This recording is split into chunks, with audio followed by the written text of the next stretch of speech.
Bonjour et bienvenue dans ce nouvel épisode. Bonjour Joy.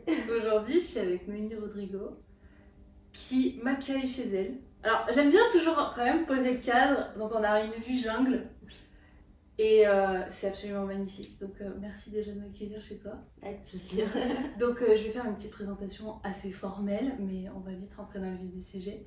Donc, tu es formatrice, enseignante en féminité sacrée. Tu as créé une école de la sexualité sacrée, du féminin sacré. Il y a plein de choses qu'on va évoquer ensemble. Tu es aussi entrepreneur, businesswoman, j'ai même envie de dire. Oui.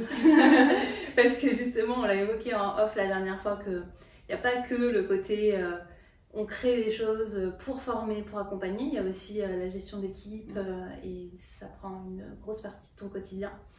Et comme tu le sais, l'idée de cette nouvelle saison, c'est de répondre à la question comment la sexualité influence notre manière d'entreprendre. Qui mieux que toi, j'ai envie de dire, pour répondre à cette question, puisque tu es dans les deux en même temps. Donc merci d'être avec moi là, de prendre de ton temps. Avec plaisir, j'adore. Alors première question, qui est la même pour tout le monde, mais avec des regards toujours différents, et c'est ça que je trouve très riche, c'est quoi ta définition de la sexualité? Waouh, bonne question. Pour moi, la sexualité, c'est un état. Donc ça peut être la sexualité avec soi, la sexualité avec d'autres, au pluriel ou au singulier, mais c'est un état dans lequel je vais aller, c'est comme un archétype dans lequel je vais aller, et donc je peux être très sexuelle face à mon miroir qui est là-bas, je peux être sexuelle dans ma douche, je peux être sexuelle avec quelqu'un, c'est quand je plonge dans un espace en moi où je suis super présente, connectée à mon éros, un peu, tu sais, à mon jus qui aime être dans mon corps, c'est la sensation d'être dans un état presque d'extase, de me ressentir moi-même. Et après, en fait, c'est un truc que je vais sortir de moi, que je vais partager. Donc, soit ça fait une boucle comme ça de moi à moi, soit il y a quelqu'un en face qui est content de partager ça avec moi. Mais c'est comme un truc qui fait comme ça, mais qui part de moi. Et c'est un truc de pleine présence mixé à du plaisir, ouais, je dirais ça. T'as toujours eu cette vision de la sexualité ou t'as un avant-après? Non, pas du tout. Moi, ma première fois que j'ai fait l'amour, j'avais 18 ans. Comparé avec mes copines, c'était genre super tard d'ailleurs. Et non, c'était pas du tout ça. Peut-être les 3 premières années, j'étais en dissociation totale. Et ça, je savais même pas ce que ça voulait dire dissociation à l'époque. Et aussi, je le faisais, je savais pas pourquoi je le faisais. Et je le faisais aussi pour la validation du masculin, mais beaucoup. Ça, je le sais maintenant, enfin, genre c'est clair comme de broche. C'était vraiment genre, oh, il m'aime, bah du coup, je lui offre mon corps et comme ça me fait de la validation. Je n'avais pas forcément de plaisir, quoi. J'avais du plaisir par la validation, mais pas par l'acte, tu vois. D'accord. Ouais. Qu'est-ce qui a fait le point de bascule entre les deux? J'avais beaucoup de mycoses tout le temps, des douleurs, j'étais déprimée aussi dans ma vie, ça allait pas, il n'y a rien qui allait dans ma vie. Ouais, le corps et le mental qui s'expriment en même temps pour dire il y a un truc qui va pas. Ouais, c'est ça. Et il y avait un truc en moi qui savait qu'il y avait autre chose de possible, mais je savais pas quoi. Tu vois, j'avais jamais lu de livre sur ça, j'avais jamais été dans le tantra. Il y avait un truc qui me disait c'est pas possible, mais comme j'avais pas la preuve d'autre chose, bah je pouvais aller nulle part, quoi. Après, j'ai eu le tantra qui est venu à moi, je ne sais pas comment, mais... Alors, vas-y, parle-nous de cette expérience. En vrai, je crois que j'ai lu un livre un jour, je sais même pas comment je suis arrivée sur ce livre, qui s'appelle La salope éthique. Je vois tout à fait. Qui est super chouette. Et du coup, j'étais en relation monogame depuis 5 ans, et je lis ce livre-là, et je suis là en mode... Oh, le polyamour, mais c'est trop ça, je suis sûre que c'est ça qui va me sauver. En fait, pas du tout, hein, mais... Ouais, petit spoiler, non, absolument pas. Mais du coup, j'ai lu ça, j'ai vu toute la liberté sexuelle qui existait. Moi, je regardais pas tout porno, tout ça, j'étais pas du tout là-dedans. J'ai jamais été là-dedans, j'irai jamais, mais tu vois, j'ai commencé après à tirer des gens dans le tantra, à aller à des retraites de tantra, je sais pas comment, mais c'est petit à petit, j'ai rencontré une personne qui m'a amené là, qui m'a amené là. Je suis allée très vite dans le monde du tantra et j'ai vu tout cet univers-là où tout le monde est full love, sexuellement libéré et tout. Et après, j'ai été là-dedans, en relation polyamoureuse et tout ça. Pas longtemps, hein, non. Et ça m'a ouvert à plein de choses. J'ai eu mon premier orgasme à 23 ans, je crois. Tu vois. Okay. J'avais 29 maintenant. Mon entreprise, j'ai ouvert à 24. Tu vois, donc ça a été hyper vite depuis que j'ai rencontré un homme qui m'a genre... ouvert à la sexualité sacrée et tout ça, avec qui j'étais en relation ouverte il y a quelques temps. Et ouais, c'est ça qui m'a ouvert. Les hommes, ils m'ont beaucoup ouvert beaucoup de choses, hein, en vrai. T'as appris quoi du coup sur toi à travers ces expériences tantriques et aussi tes relations? Tout. Genre, ouais. Bah, l'entrepreneuriat et la sexualité, c'est les deux espaces où j'apprends le plus sur moi, quoi. D'accord. On va dire les relations. Ouais. Mais, et tu t'es comme réassociée du coup à toi, à ton corps. Ouais, c'est ça. Bah, en fait, maintenant, je peux plus me sortir de moi, quoi. Dès que je suis un pied en dehors de moi, ça va pas. Mon corps, il me rappelle tout le temps, et je peux être nulle part ailleurs que là. Et justement, dans ton approche, tu parles beaucoup de se reconnecter à son corps, à son plaisir, à sa yoni. Est-ce que tu peux nous expliquer en quoi ça consiste et qu'est-ce que ça apporte en tant que femme et dans nos relations? Ouais, en fait, c'est une question qui est la plus simple du monde et en même temps la plus difficile à répondre, je crois. Je dirais que, en fait, c'est comme si on vit pas. Enfin, c'est comme si on est mort-vivant, tu sais. Si on est dissocié, déconnecté. Et à un moment, je pense que c'est un peu pareil comme tout le monde, c'est tu fais une expérience, une méditation, une retraite, et d'un coup, tu te connectes, tu te rebranches, tu sais, et tu fais, oh merde, j'étais où avant? C'est limite des espaces-temps différents, j'étais où, dans quel hémisphère, je sais pas quoi. Et en fait, je pense que quand tu touches à ça une fois, 2 fois, 3 fois, tu es obligé de te rapprocher de toi après et tu peux plus changer. Enfin, moi, ça m'a développé une dévotion à ce chemin-là, de me rapprocher encore plus. Et de toute façon, je pense que les femmes qui sont déconnectées d'elles, ça se voit. Hein. Enfin, c'est 2 personnes différentes. Si on met une femme qui est bien dans son corps connectée, ça veut pas dire qu'elle est parfaite, mais une femme là connectée et une autre femme qui l'est pas du tout, enfin, c'est limite gris et couleur, quoi, tu vois, malheureusement. Mais ouais, je pense que c'est juste, on se remet en vie. C'est pas rien, mais ouais, c'est ça que je dirais. Et pour toi, c'est passé par l'orgasme, par l'acte sexuel en lui-même, ou il y a d'autres choses autour qui sont hyper importantes? L'intimité avec moi-même, même en dehors de la sexualité. C'est aussi pour ça que mon école, elle s'appelle l'école de l'intimité sacrée. Donc c'est l'intimité avec quelqu'un, c'est l'intimité avec soi aussi. C'est que moi je voudrais jamais être quelqu'un d'autre, que je suis tellement bien dans mon corps que tu t'aimes toi, que je m'aime, quoi. Voilà.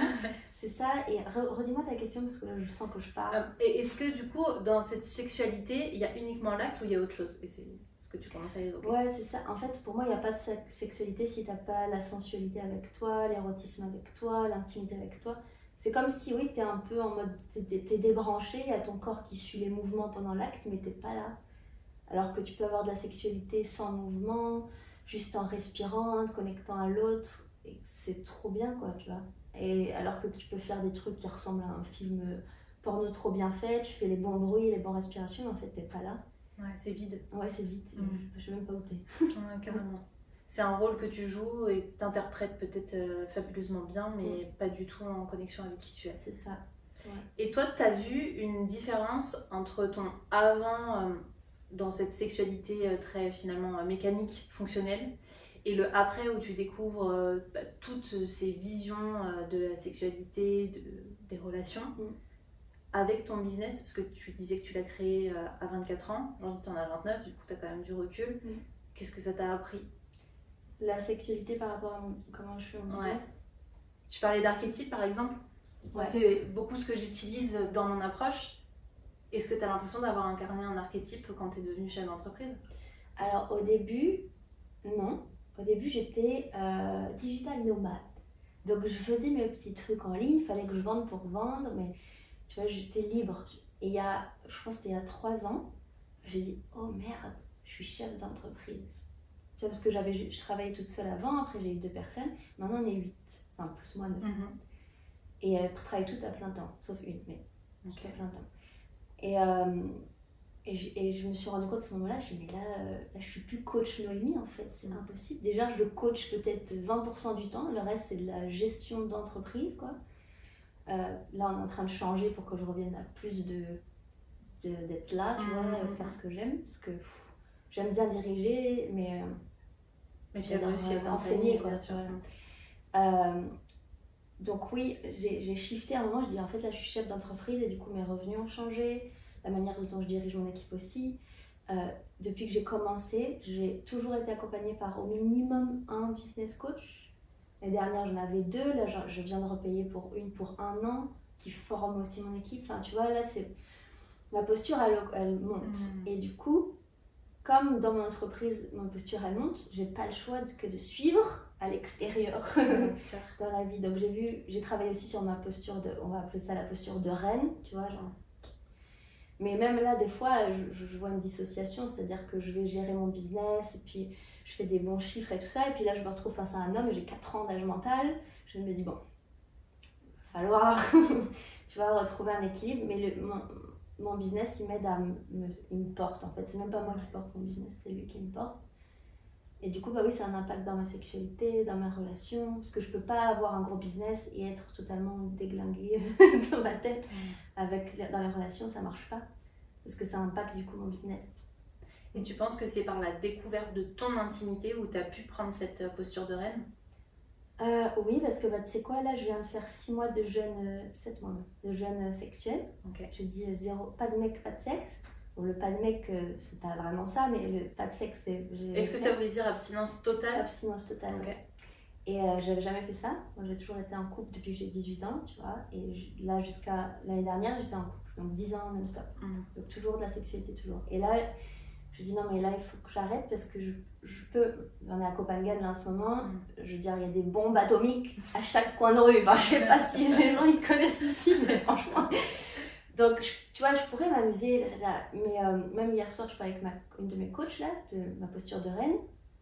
Je dis, bah oui, non, en fait, j'ai fait rien parce qu'il y a beau avoir des gens bien autour de moi et des bonnes personnes, mais ça ne matche pas avec mon énergie. Ça va avoir un impact sur mon business. Là, j'ai rompu mon jeûne il y a une semaine. Bah, j'étais malade toute la semaine, tu vois, on s'est pas vu. Intéressant. Parce que j'ai choisi et ça m'a rendue malade, parce que je me suis rendue malade toute seule avec l'histoire que je me suis fait autour. Pourquoi j'ai choisi lui? Il va pas avec ma vibe, bam, antibiotique une semaine. Hyper intéressant. Ouais, et du coup, j'ai pas travaillé de la semaine. Et du coup, tu vois, j'étais plus dans ma posture. Du coup, ouais, c'est... Enfin, on peut pas... Moi, je pense qu'on peut pas rigoler au bout d'un moment. Quand tu travailles ta fréquence, tout ça, tu peux plus te dire... Oh, je m'amuse. Non, ça marche pas. Ouais, c'est ça qui est hyper précieux dans ce que tu dis. Parce que, justement, quand on entend sexualité, communément, on se dit... Ah bah ouais, le but c'est d'en faire le plus possible, d'avoir du plaisir à outrance, mais on est vraiment dans cet état d'esprit de qualité versus quantité. Ouais. Et c'est ce que tu es en train de dire, en fait, le choix des partenaires, que ce soit pour rompre un jeûne ou pas, c'est primordial pour toute la suite dans ton quotidien. Bah oui, c'est ça. Et c'est trop... Moi j'adore les relations et la sexualité, dans le sens où j'adore la sexualité, mais le pourquoi je le fais, comment je le fais, avec qui, pourquoi je l'ai choisi lui, pourquoi je n'ai pas choisi lui. Là en ce moment je suis en train de travailler avec ça. Il y a plein d'hommes que je considère des rois. J'avais jamais considéré d'hommes rois avant de les rencontrer. Ceux-là, j'en ai 3 en tête. Et je suis morte de peur avec eux. Tu sais, je suis dans ma petite fille, je suis là. Ils sont trop grands pour moi, ils sont trop bien. Et par contre dans mon business, je dirais pas oh elle ou lui il est trop bien. Par contre, bam, dans mes relations, je vais me sentir toute petite et tout ça, alors que quand il y a d'autres petits boys là autour, bah, je me sens pas. Je ne sens pas des rois, bah, du coup c'est ça. Mais là j'ai pas peur et j'y vais, en fait, c'est ça que j'ai choisi pour mon jeûne, parce que ça faisait pas peur. C'est ça, c'était facile. C'est trop facile. Comme si tu sortais d'un jeûne alimentaire et tu vas choisir le plat le premier. C'est ça, après tu te fais un bon burger, t'es contente, mais va te taper la semaine après. C'était ça. Et ça t'a appris quoi, cette abstinence? Franchement, c'était incroyable. J'ai restructuré toute mon équipe, toute mon entreprise. Il y a des programmes qui dormaient depuis 2 ans qui sont nés comme ça. J'ai refait tout mon branding. Enfin, je l'ai senti au bout de 2 mois, j'en pouvais plus. Déjà, je me suis dit quelle idée de merde de ce jeune. Ouais, comme si t'étais une junkie en attente de quelque chose. Ouais. Déjà, j'ai plus de validation et puis en plus, j'ai plus de plaisir. Je suis pas contente. Hyper intéressant. Ouais. Je dis, je peux pas, mais en fait, j'ai pu. Et qu'est-ce que je te disais? Oui, en fait, j'ai senti au bout de 2 mois que ici, là, parce que j'avais pas mal enchaîné en vrai, je m'amusais beaucoup pendant 6 mois, que tout mon utérus, tout ça, c'était clair, clean. Même si je le sais, c'est ça que j'enseigne, tu vois, c'était pas une découverte pour moi, mais le ressentir et me le rappeler dans mon corps, je fais ah ouais. Et ma clarté d'esprit par rapport à mon travail, ma structure, là, la personne que je suis avant avant de commencer mon jeûne, pardon, et mon entreprise et mon équipe, c'est pas les mêmes personnes. C'est une entreprise différente, c'est une noémie différente. Quoi. Je dis waouh. Parce que le fait de dire non à ce qui me va pas et oui à ce qui me va et ce qui est important, en vrai, c'est trop fort. Quoi. Le sexe, ça peut beaucoup être une distraction aussi, même si c'est génial. Moi, je dirais pas aux gens arrêtez de faire du sexe, hein, jamais, mais mettez plus de conscience. Ouais, exactement. Ouais, parce que ça peut à la fois être une distraction, une addiction. Ouais. Et du coup, c'est là où ça peut vite devenir un fourre-tout, une fuite. Alors que, comme tu l'as expliqué, c'est révélateur aussi de tes besoins en termes d'énergie, en termes d'élévation. Et par rapport à ce que tu enseignes aujourd'hui, est-ce que tu peux nous distiller des infos? Donc, ça part de l'utérus, ça part d'où? Qu'est-ce qui se passe? Qu'est-ce qu'on en fait? On utilise finalement cette puissance qu'on a toutes pour pouvoir être reine. Oh là faisons un 3e podcast de 5 heures. Alors, moi, je vais pas travailler forcément sur la posture de reine tout de suite. Mais d'abord d'embodiment, j'ai pas la traduction en français d'embodiment, je suis pas sûre qu'il y en ait. Oui, ça serait pas joli, moi je trouve, ouais. Être dans son corps, quoi. Ouais. Dans mes programmes principaux, il y a le corps et la yoni. Et bon, on a tout à purger des trucs dans la yoni, que ce soit à nous ou pas à nous. Donc, déjà, quand j'enseigne aux femmes à se reconnecter à leur corps, c'est pas juste une méditation et ressens tes doigts de pied, quoi. C'est je leur apprends à. On fait ça aussi. Si tu ressens pas tes doigts de pied, tu peux pas faire grand chose. Mais voilà, c'est quelque chose de plus profond. Voilà, c'est ça. Et en fait, c'est de ressentir, je leur dis, ressentir chaque organe, de savoir purger aussi, tu sais, les énergies qui stagnent dans leur corps. Quand tu es capable d'être totalement autonome, en fait, c'est ça que je leur apprends, c'est l'autonomie de leur corps. Totalement autonome dans purger ta yoni, purger ton cœur, purger tes organes, aller voir dans ton corps où est-ce qu'elle est, ce trauma ou ce blocage, le sortir, j'appelle ça transcender, tout ça. Quand tu sais faire ça, t'as pas besoin de te dire bon, je vais être dans ma posture de reine, c'est bon. Tu l'incarnes. Oui, reine ou femme sauvage ou ce que tu veux, tu vois, parce que c'est tellement puissant. J'avais fait des frissons, genre d'être dans ton corps et d'être en pleine autonomie et pleine puissance de ton corps qu'en fait t'as peur de rien du tout. Sur Terre, il peut avoir ce que tu veux, là, mais tant que je suis dans mon corps, c'est bon, j'ai pas de problème. Et ça, c'est le truc que j'enseigne, même si tu vois, je parle de sexualité et tout.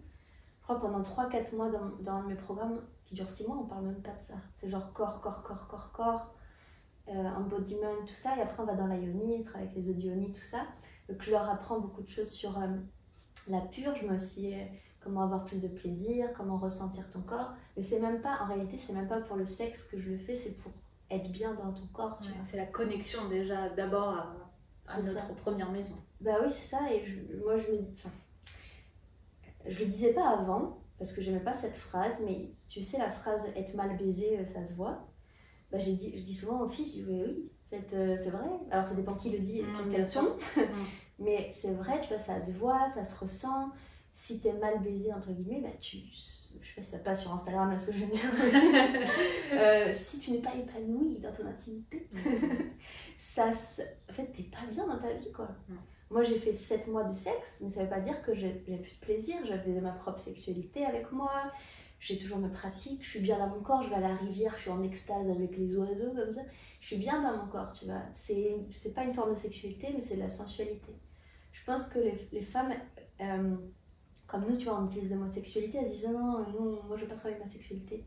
C'est pas vraiment la sexualité qu'on travaille, parce que ça c'est assez inné, t'as pas besoin de travailler grand chose, mais c'est les étapes d'avant. Carrément. Comment finalement se connecter à une sexualité qui serait plus puissante, plus grande, et donc ça passe par la sensualité, par l'intimité. Tu parlais de la yoni. Est-ce que tu peux nous expliquer comment on cultive une relation avec sa yoni? Ouais. C'est tous les jours. Ouais, déjà c'est important de le préciser. Oui. Bon, ouais, c'est pas juste un stage comme tu lis et voilà quoi. Non, mon Dieu. Surtout pas. C'est pour ça que je fais une parenthèse là-dessus maintenant. Moi j'ai un programme en ligne, il y a toujours une retraite associée à les deux. J'accepte plus des femmes en retraite qui n'ont pas fait un programme. Enfin, peut-être 1 sur 40, tu vois, mais c'est exceptionnel. Parce que je vois la différence entre les femmes qui ont fait un programme et qui font la retraite après, ou les femmes qui viennent juste à la retraite comme ça, elles vivent pas la même expérience. Bien sûr. Donc, Ouais, la connexion à sa yoni, je dis c'est tous les jours, mais on n'est pas obligé de faire des rituels d'1 heure à chaque fois. Je dis même aux filles, tu sais, un massage de ta yoni devant Netflix. Alors, déjà, est-ce que tu peux définir ce que tu mets derrière yoni? Oui, bien sûr. Yoni, c'est le terme sanskrit, donc c'est l'ancienne langue indienne. Et donc yoni, ça regroupe tout votre organe génital, de l'extérieur, donc vulve, clitoris, grande lèvre, vagin, col de l'utérus, trompe et ovaire, tout, tout c'est la yoni. Mais c'est vrai qu'on a tendance à penser que c'est que la vulve et le vagin, mais non, c'est tout. Donc yoni, alors la connexion à la yoni, ouais, c'est d'abord par la même chose quand tu ressens ton doigt de pied, c'est la même chose. Pour moi, tu es censé ressentir, tu vois, je dis aux filles, si tu claques des doigts, en 1 seconde, tu es capable de descendre et te connecter, te rebrancher. Et de la sentir, ressentir le poids, ressentir la chaleur. Donc c'est que de la proprioception, je crois qu'on appelle ça. Proprioception. Après, il y a donc par le massage, le toucher. Moi, la plupart des femmes qui sont chez moi dans la quarantaine, elles ont, pas toutes, hein, mais il y en a qui n'ont jamais regardé leur yoni, qui n'ont jamais mis leurs doigts dans leur vagin. Donc je fais beaucoup le massage de la yoni, la réflexologie vaginale. Exercice avec regarder sa yoni évidemment, mais ce qui est intéressant c'est qu'au bout de plusieurs mois elles remarquent que leur yoni elle change de forme, elle change de couleur, elle change de taille, parce qu'elle se reconnecte en fait. Comme s'il y avait quelque chose qui reprenait vie. C'est ça, même avec leur col de l'utérus qu'au début elles sentent pas, puis d'un coup il est beaucoup plus présent. Je crois que c'était la semaine dernière en coaching de groupe, je leur disais c'est comme quand on fait un déni de grossesse, tu sais. Et d'un coup, tu sais que tu es enceinte, bam, ton ventre il gonfle. Et ton corps il reprend la place. Mais c'est pareil avec n'importe quel espace. Donc avec ta yoni, quand tu t'es pas connecté, elle est toute rabougrie là. Et quand tu te connectes, elle change de taille, elle change de forme. Il y en a certaines qui prennent du poids, il y en a qui perdent du poids. Donc ouais, ça c'est très bien, c'est vraiment la base. Et après pour aller plus loin, on travaille avec les œufs de yoni, les baguettes de yoni. Donc les œufs c'est pour les sensations en interne, mais c'est aussi pour la tonification. Les baguettes, c'est beaucoup pour le massage en profondeur, mais aussi pour le plaisir, tu vois. Il y a plein de choses. Je mixe en gros libération et puis plaisir à chaque fois. Et en termes de fréquence? Franchement, ça dépend des gens. Là, j'ai un de mes programmes qui dure 6 mois et elles ont genre 3 à 5 heures par semaine de pratique, tu vois, pendant 6 mois non-stop. Mais après, imaginons que tu n'es pas dans un programme, quand je te dis c'est tous les jours, il y a peut-être un jour où tu vas faire un massage. Moi, quand je prends ma douche, j'ai un miroir toujours. J'aime bien me regarder sous la douche. Et ma yoni, elle est toujours là. Je me dis, je sais pas, tu sais, elle fait partie de mon corps. Il y a des femmes qui, je sais pas, leur corps, ça va être juste leur courbe et tout ça, mais en fait, il n'y a pas, cet espace-là, il est inexistant. Là, c'est juste qu'il soit existant. Même, je sais pas, quand je m'assois sur mon scooter, je sens si je suis pas bien assise, tu vois, alors qu'avant, je me faisais pas gaffe. Ou quels vêtements je vais porter pour elle, Ouais, elle fait partie intégrante du corps. Et j'ai remarqué que dans les méditations classiques, c'est comme si on nous coupait. Tu sais, non, là il se passe rien, on passe du ventre aux jambes sans considérer qu'il y a autre chose. C'est hyper intéressant de voir les changements qui sont en train d'opérer aussi. Ouais, c'est ça. Ouais. Toi, quand tu as commencé cette exploration, j'imagine que tu venais un peu du même monde que moi, en mode ça n'existe pas, je peux pas cultiver quelque chose. Ça t'a appris quoi en termes de posture? En fait, je suis devenue une femme, quoi. Tu vois, genre, c'est. Ouais. Pour moi, si t'es pas femme, entre guillemets, hein, si t'es pas connectée à ta yoni, en fait, je veux dire, non. Ou à ton utérus, ou même si t'as plus d'utérus, mais que tu dis ok, là j'en avais un et j'ai toujours l'empreinte, ok, je veux dire, c'est la base, quoi. Même si y a des femmes pour qui la sexualité ça va pas être genre le number one espace de leur vie, ça peut être ok, mais pas la yoni, quoi, pas l'utérus. Je veux dire, l'utérus c'est tes cycles, tu saignes tous les mois. Tu peux faire grandir un être humain là-dedans. Je veux dire, c'est vraiment la puissance créatrice au sens le plus noble du terme. Ouais, c'est comme je disais tout à l'heure, une femme qui est pas... En fait, une femme qui est pas connectée à sa yoni ou à son utérus, tu vas le sentir presque, tu sais. Bon, moi je parle bizarrement des fois, mais j'étais à Paris là il y a pas longtemps, et à chaque fois ça me choque, quand je croise des femmes dans la rue, je sens pas leur odeur énergétique de femme. Je dis, c'est pas des femmes, c'est ni un homme, c'est ni une femme, c'est genre un humain. Et c'est bizarre dit comme ça, mais genre, je l'ai vraiment senti, je fais wow. Parce qu'ici, tu vois, sur les îles, quand même, les femmes, elles sont très féminines, elles font leur truc, elles sont connectées quand même à leur corps, d'une certaine manière. Dans certains endroits, tu sens que c'est des robots, les meufs. Ouais, et c'est horrible. Et moi, j'ai même pas envie de leur parler, mais pas parce que je les trouve pas bien, c'est juste que j'ai l'impression qu'on est deux espèces différentes presque. Mais c'est vraiment choquant maintenant, je trouve. Ouais, comme s'il y avait une façade entre elles et leur puissance, leur énergie intime. Ouais, mais c'est ça. Et puis, alors, je sais pas, mais là, je vais pas aller dans la question du genre et tout ça, parce que c'est pas du tout mon domaine, ça m'intéresse pas. Mais vraiment, ce que j'ai vu en ville, par exemple à Paris, bon, pas toutes, hein, j'ai des copines à Paris, elles sont extra féminines, c'est pas le problème. Mais il y en a d'autres, je me dis, mais en fait, il y a même plus la question de genre presque dans leur corps, dans leurs vêtements, dans leur posture. Quand elles parlent, j'ai eu des femmes qui me parlaient, j'étais là, mais pardon, mais genre, je vois pas genre, elle est où ta femme, quoi? Mais ta féminité, ton yin, il n'y avait ni de yin, ni de yang finalement, c'était gris, il n'y avait pas de couleur. Et pareil avec les hommes, je dis, c'est ni un homme, ni une femme, je comprends pas. Il n'y a pas finalement cette réunification de yin et de yang avec lequel on est censé cohabiter. C'est ça. Mais même pas en question genrée. Hein. Non, bien sûr, énergétique. Énergétiquement. C'est comme si l'utérus, il était comme une fleur séchée dans leur corps. Tu vois, genre elles sont grises, fument, tu vois, enfin, j'étais là, ah non, mais il est où ton jus de fleur là? T'arrives avec ton engrais, toi, et... S'il te plaît, parce que tu vas tellement être bien. Et donc, moi, je suis désolée, je trouve qu'une femme qui n'est pas connectée à sa féminité, peu importe ce qu'on appelle féminité, bah, t'es pas bien, quoi. Je veux dire, pour moi, t'es presque malade, si tu veux. Comment on se rend compte qu'on n'est pas connecté à sa féminité si justement on est comme nous avant en mode je sais pas qu'il existe une autre réalité? En vrai, quand j'étais pas connectée à ma féminité, alors j'étais quand même très féminine de base, mais je le savais pas. Mais en fait, je pense juste que t'es pas bien, quoi. Déjà, tu respectes pas les hommes du tout. Tu respectes pas les femmes non plus. Quand je dis respect, c'est que tu vois pas la beauté que c'est d'être un homme et la beauté que c'est d'être une femme, tu vois. Oui, t'es pas bien dans ton corps, tu te ressens pas. T'es pas bien dans ta vie, de toute façon. Je peux pas être bien dans ta vie si t'es pas avec ton corps, quoi. Même s'il y en a qui disent que oui, moi je crois pas que tout le monde.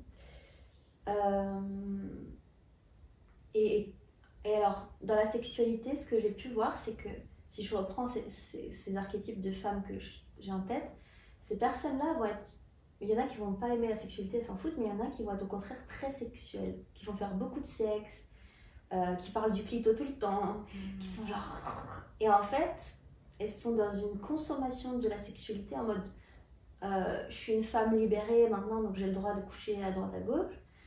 En vrai, elles sont pas épanouies, c'est juste... Elles sont épanouies, je pense, dans l'idée d'être libres sexuellement, mais en réalité, si on creuse, je pense qu'elles sont pas bien. Voilà. Enfin, c'est ça que je vois et que j'ai vu autour de moi. Si on devait creuser, mais là c'est un autre sujet qui est hyper loin. Je pense que ça plaira pas à tout le monde. J'ai envie de dire, peu importe si ça plaît pas à tout le monde, c'est presque l'idée recherchée. Mais moi, ce que j'aime dans ce que tu dis, c'est que il y a cette notion de consommation qui est hyper importante à garder en tête. C'est que la liberté ne se fait pas par une consommation excessive, mais par de la conscience. Et parfois, ça veut dire couper. Comme ton corps t'a dit, bah là, non, stop, on fait abstinence. Et je trouve ça hyper intéressant de voir que le corps parle, le corps nous donne des infos, on les écoute clairement pas toujours. Comment, justement, par cette reconnexion à notre yoni, à notre cycle, à notre féminité, mais j'ai même envie de dire à tout ce que ça inclut derrière, le transgénérationnel, enfin, voilà, c'est une connexion de femme à femme aussi. Du coup, cette connexion à notre yoni, à notre féminité, qu'est-ce que ça nous apporte concrètement dans notre capacité à passer à l'action, à être actrice de nos vies? C'est trop bien parce que tu viens de dire féminité et action, qui normalement ça va pas ensemble. Donc, normalement, on est, voilà. Normalement, il faut pas trop. Non. Ben, en fait, ce que j'ai remarqué il y a 1 an et demi maintenant, c'est que plus je vais dans mon féminin, plus j'ai pas le choix de développer mon yang aussi. Parce que sinon, genre, je suis une larve. Exactement. Une larve. Et je fais rien. Donc, pour mener un business comme nous, on est féminine, mais attends. Il faut savoir aussi être super yang et tac, tac, tac, structuré, cadré, sinon on fait rien. Tu le vois bien, de toute façon, il y a plein de femmes qui sont extra féminines et qui ont du mal à développer leur business. Parce qu'elles ont très peu de yang, et plein d'autres choses aussi, mais très peu de yang. Et donc, pour moi, plus je développe mon féminin, plus je vois la pureté, la beauté et la douceur que c'est, plus j'ai envie de le protéger. J'ai envie d'y faire attention, j'ai envie de...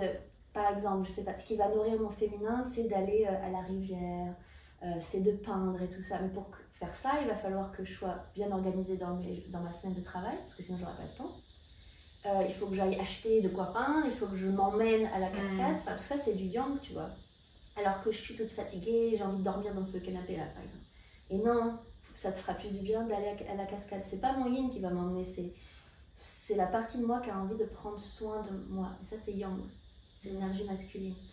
Et donc, j'enseignais beaucoup la féminin sacré et tout ça, mais j'ai commencé à enseigner beaucoup en soum-soum. Le yang aussi, tu vois, genre, regarde comment c'est beau ça, bah t'as intérêt à être au taquet pour protéger ça. Donc, cultiver ta puissance, ta force, ta détermination, ta dévotion, sinon tu peux pas être dans ton yin. Ou tu peux l'être, mais c'est presque malsain et t'es pas bien dans ton yin aussi. Et c'est pas harmonieux. C'est le bordel.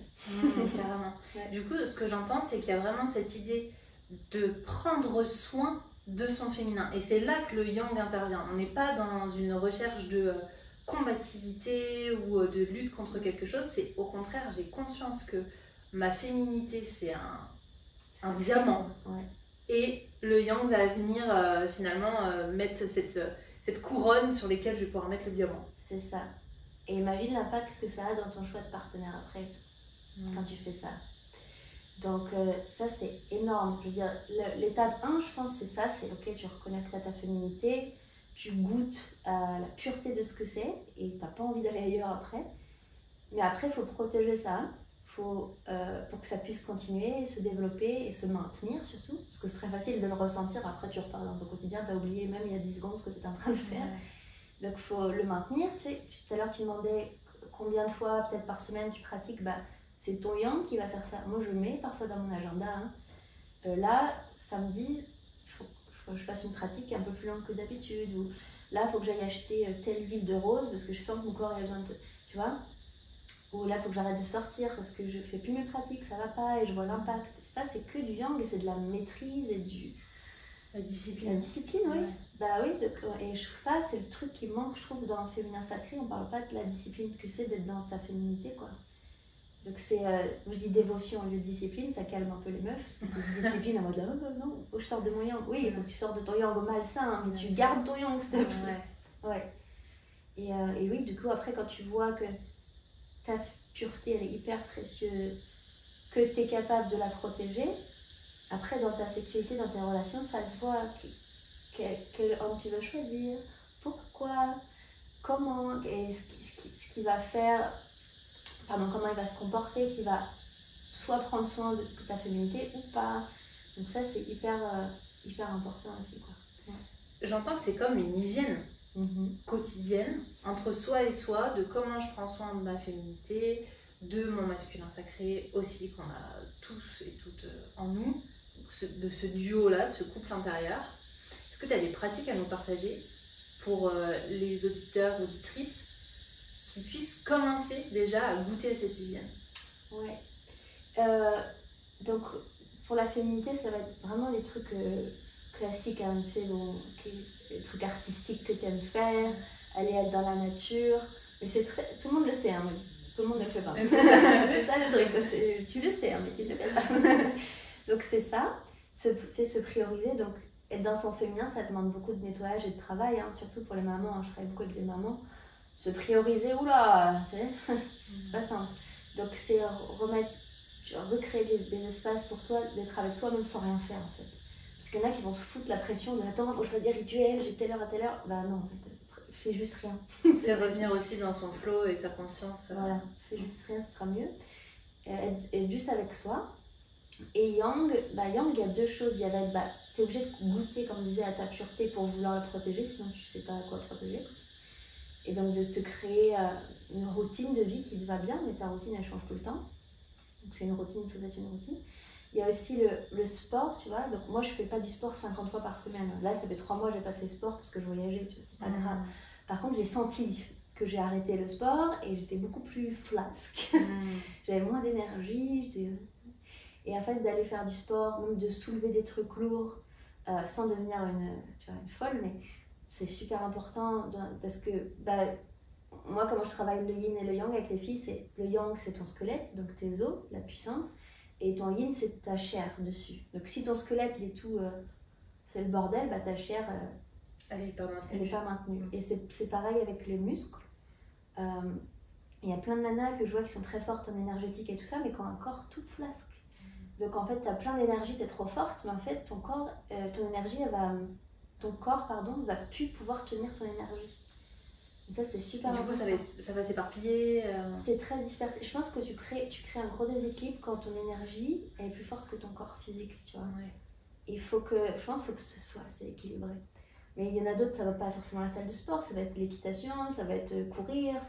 Mais tant que tu as un truc où tu te mets en mouvement et que tu sens la puissance de ton corps humain, quoi, parce que tu es forte, hein. Nous on soulève des trucs avec nos jambes à la salle, je te jure. C'est là où tu te dis waouh. Mais oui, donc juste déjà de se rappeler ça, tu fais en fait je suis plus forte que ce que je crois, et ça c'est important, avec le corps physique plutôt que le mental. Ouais, carrément. Ouais. Et justement, tu parlais tout à l'heure de cycles, de règles, etc. Et moi, dans ma réalité, pareil, j'avais jamais appris avant que les règles, c'était l'incarnation même de notre puissance. Qu'est-ce que t'en penses? C'est quoi ton regard là-dessus? Moi, j'adore quand j'ai mes règles. À chaque fois, je suis pressée. Bon, sauf quand je dois prendre l'avion, ça me saoule. Mais comme je prends l'avion tout le temps.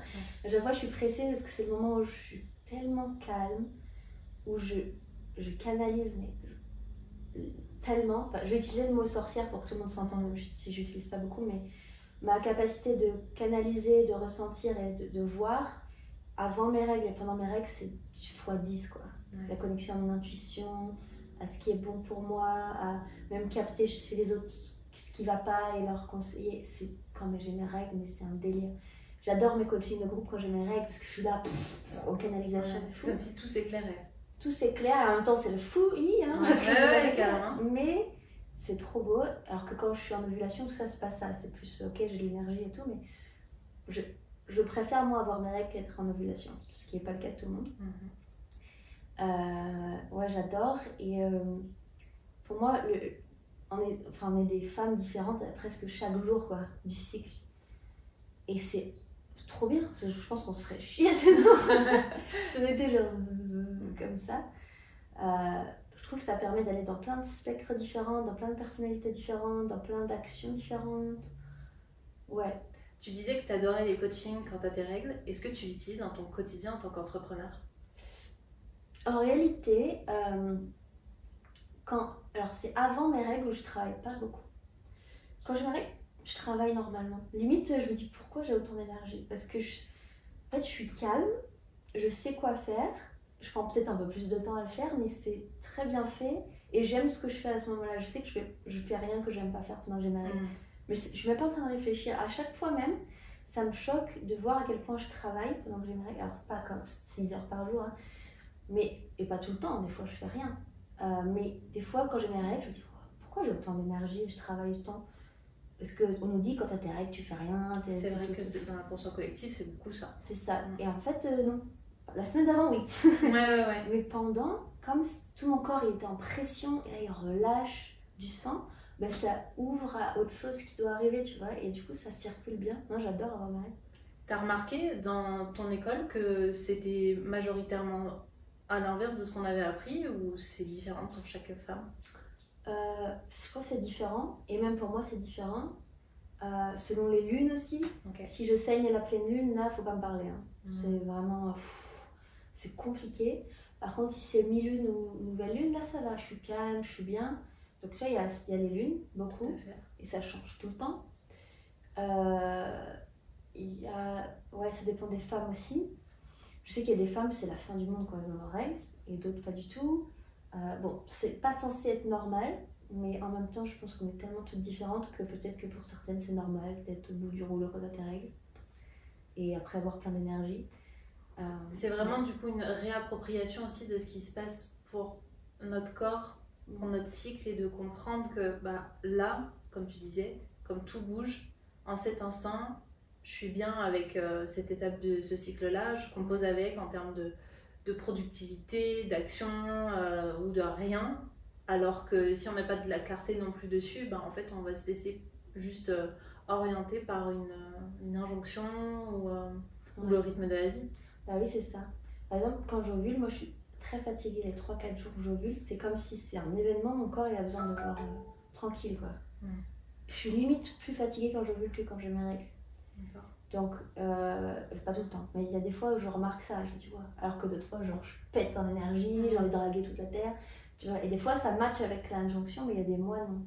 Et je pense aussi, selon ton équilibre, ton hygiène de vie, si tes règles, c'est un enfer, regarde peut-être tout le mois ce que tu as fait. Peut-être tu as tellement poussé que là, ton corps, il est tellement au bout du rouleau qu'il va te faire descendre pour récupérer. Donc, des fois, ça fait sens aussi. Ouais, ça dépend de plein d'éléments.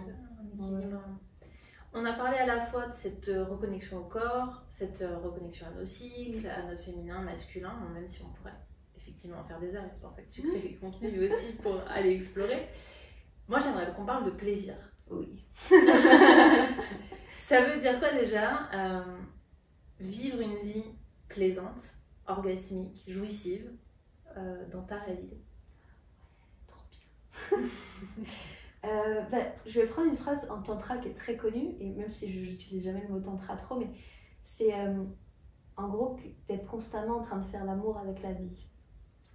Et j'aime trop cette phrase parce que parfois quand tu fais l'amour, c'est pas ouf. Parfois c'est dingue, et la façon dont tu vas être bien quand tu fais l'amour, ça dépend de ton présence, de pourquoi tu le fais, et c'est pareil avec la vie. Donc pour moi, la sexualité c'est le miroir de ta vie. Tu vois, alors, ce qui va pas dans ta vie, tu le retrouves au lit, bien sûr. C'est pour ça que j'aime ce domaine. T'as pas le temps de faire des micmacs, tu sais tout de suite. C'est pur en fait. Ouais. T'as pas le choix. C'est ça. Et ça, j'aime bien ça pour ça.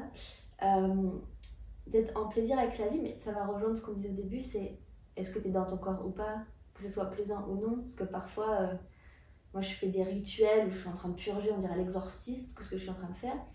Mais il y a une partie de moi qui est quand même dans le plaisir parce que je suis tellement proche de moi qu'il y a une notion de je suis bien. Même si je suis en train de pleurer, de la mort dans tous les sens, je suis en train de gueuler, mais c'est pas déplaisant. C'est pas, j'ai pas d'orgasme à ce moment-là, mais ça va. En fait, parce que je pense que la notion de plaisir, elle est liée au niveau de connexion et de sécurité en soi. Donc plus je suis proche de moi, plus j'ai du plaisir. Je suis bien. Après, tu as du plaisir orgasmique, en pic, en truc, voilà. Mais je pense que tout part de là. Mais ça, c'est ce qu'on disait au début. Comment on incarne ce plaisir au quotidien? Et du coup, j'ai quand même envie de rajouter un bout. Tu parles d'orgasme. J'ai envie que tu fasses une prise de hauteur sur l'orgasme qu'on nous enseigne, l'explosion et la notion de palier, de chemin en fait. Ouais, c'est ça. Moi, on va dire que j'ai deux points de vue, c'est-à-dire que il y a un peu le truc en ce moment sur les réseaux, et c'est trop bien, je trouve que t'es pas obligé d'avoir un orgasme, ne te mets pas la pression, et c'est ok. Et je pense que ça, c'est l'étape 1, et je suis d'accord avec ça. Mais l'étape 2, c'est attends, si t'as pas d'orgasme, on est d'accord que c'est quand même chiant, que tu mérites et que tu peux en avoir.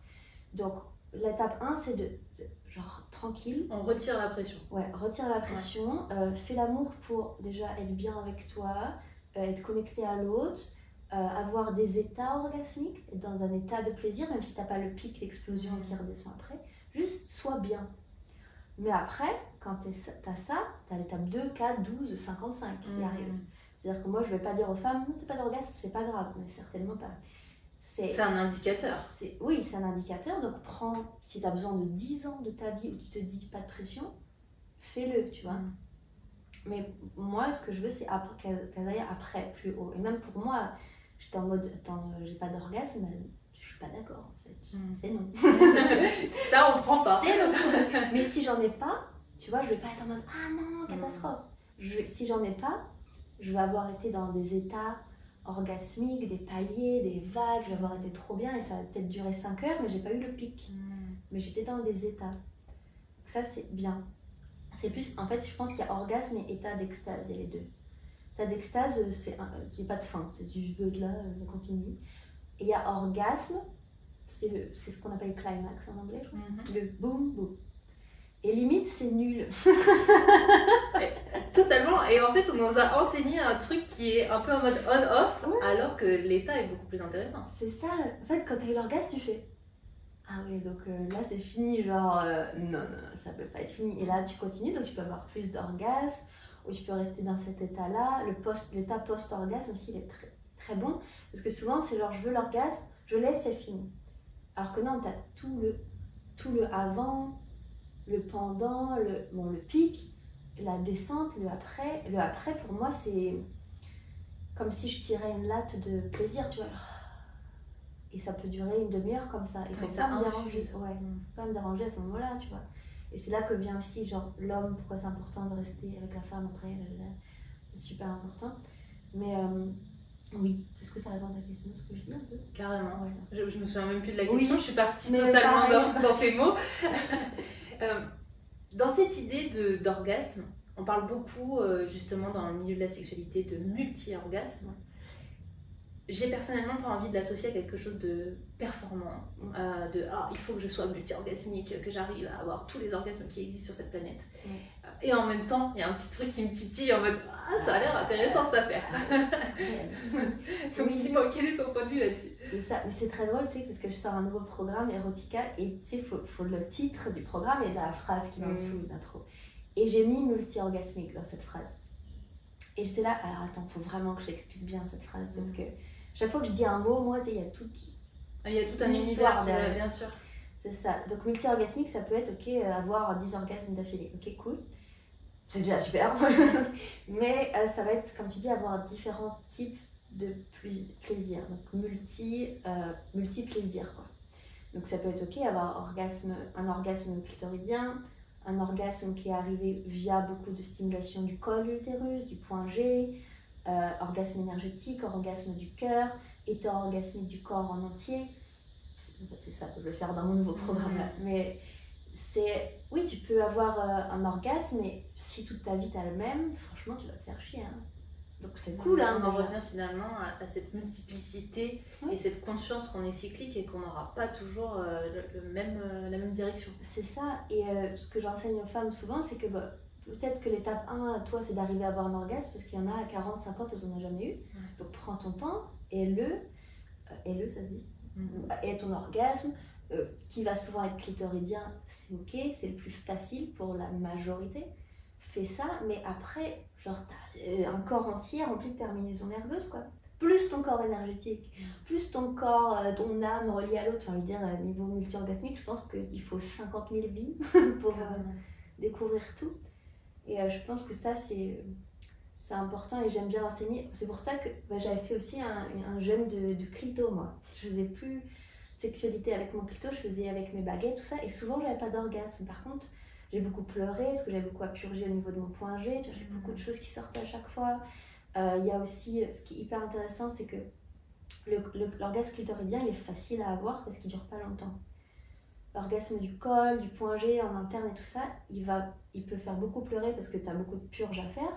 Et parce que si ton corps, ce qu'on va appeler ta fenêtre de tolérance au niveau plaisir, elle est très petite. Et c'est pour ça qu'il y a beaucoup de femmes qui pleurent quand elles ont beaucoup de plaisir en interne. C'est que le corps, c'est comme s'il grille, quoi. En mode là, j'ai atteint ma fenêtre de capacité de tenir le plaisir. Et là, limite, je vais mourir, quoi. C'est pour ça que des fois, on a on appelle ça truc de mort... des états de conscience modifiés et des sorties de corps. Il y a un truc avec la mort aussi. Excuse-moi, je cherche le terme. Des EMI. État de mort imminente. Oui, un truc comme ça. Ça m'est arrivé 2 fois dans ma vie. J'étais là.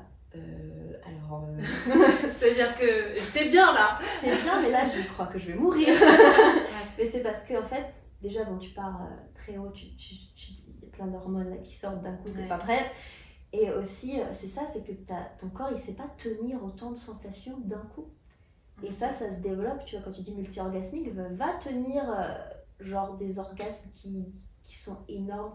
Il y a plein de femmes, tu peux pas tenir. Ton corps, il est trop petit, il sait pas ce que c'est. C'est comme c'est une émotion en fait, l'orgasme aussi. Donc c'est comme quand tu te fais déborder par la tristesse, t'as l'impression que tu vas crever. Ouais. C'est la même chose avec le plaisir, quoi. Donc ça se travaille comme un ballon que tu gonfles.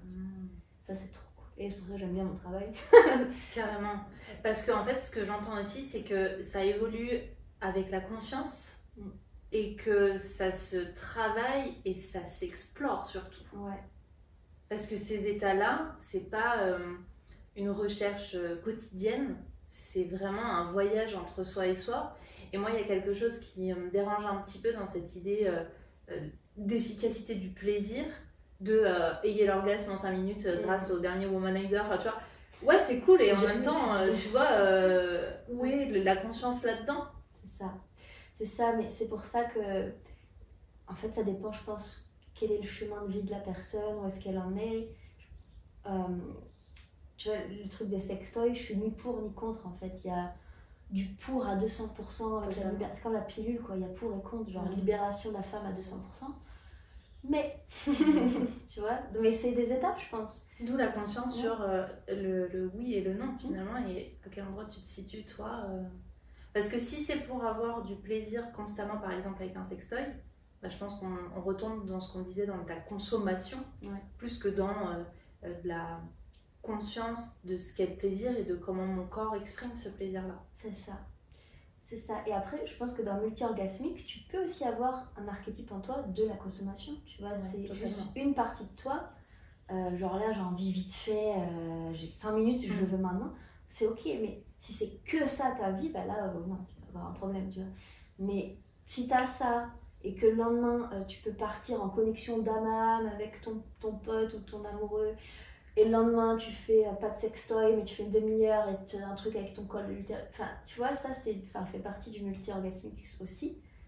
Mais si c'est que ça, ouais, non, par contre, là, ça va pas. Enfin, pour moi, ça va pas. Et c'est ça que je trouve génial, c'est que dans ton approche, on a l'impression que c'est un terrain de jeu immense et qu'on peut faire plein de trucs. Il y a ça, il y a ça, il y a ça. Donc, merci déjà de nous avoir mis ça en lumière. Si tu devais résumer, allez, en une phrase, pour te challenger, comment notre sexualité, notre intimité, elle influence notre manière d'entreprendre, tu dirais quoi? Ok, laisse-moi réfléchir un petit peu.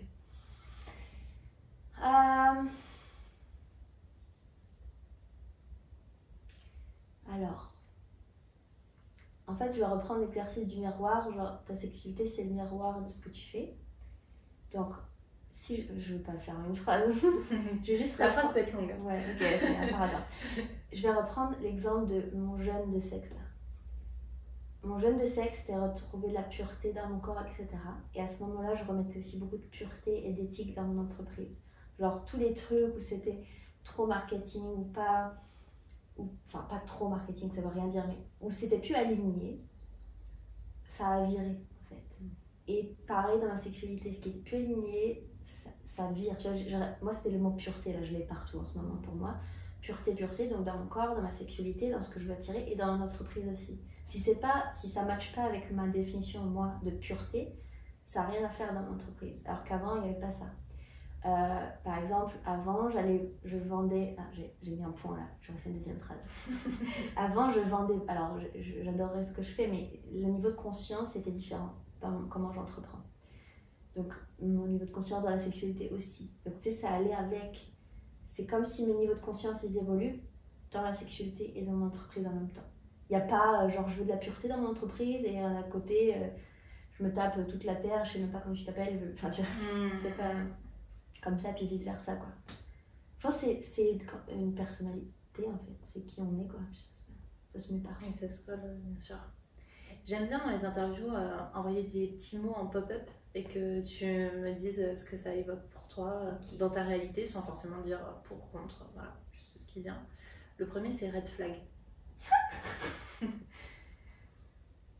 Me donne pas le nom d'un mec. Non. Red flag, donc ce que ça évoque pour moi, ouais. Je dirais attention. Pour soi. Porter attention en red flag, tu vois. Parce que moi aussi je peux être un red flag. Vraiment, on est tous des red flags ambulants, je veux dire. Le second, ça va être le polyamour. Berk. Ah, tu me réponds en un mot. Trauma. Non. Ok, le troisième, ça va être tout ce qui concerne le body positivisme. Chiant. Je suis désolée. Ensuite, la santé sexuelle, Hyper important. la sexualité sacrée Magnifique. et la spiritualité. Attention.